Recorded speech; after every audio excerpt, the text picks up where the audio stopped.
xildhibaan Saciid Axmed Raagi oo kamid ah xildhibaanada golaha deegaanka degmada Burco ayaa raaligelin ka bixiyay hadallo xanaf ah oo horay hawada ugu marsiyay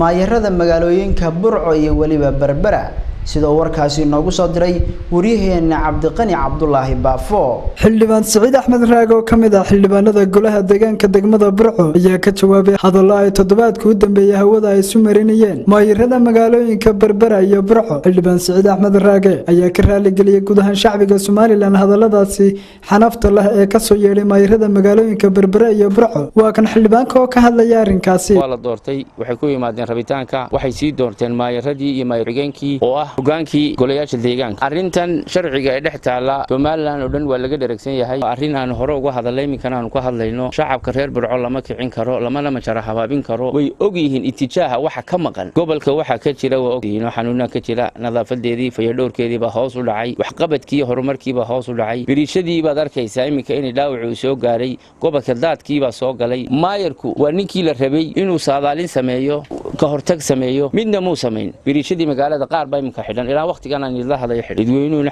xaq bay u leeyihiin intii abaabulaan ay qoraan petition oo ay soo jeediyaan golaha deegaanka inuu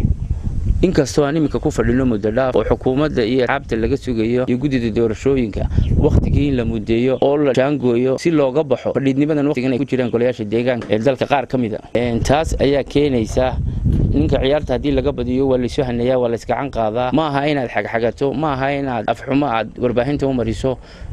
guurti ahaan maanan dhex gelin laakiin maayarku isagoo oo khaldan waxaanu leenahay annaga caqligayaga iyo maskaxdayaga iyo aqoontayada iyo xasaanadayada midna raali kama nihin inaad afxumo aad u gaarsiiso mas'uuliyiinta qaranka jamhuuriyadda Soomaaliya waa Cabdiqani Cabdullaahi Maxamuud Cabdiqani Baafo wararka telefishinka Royal TV magaalada Burco.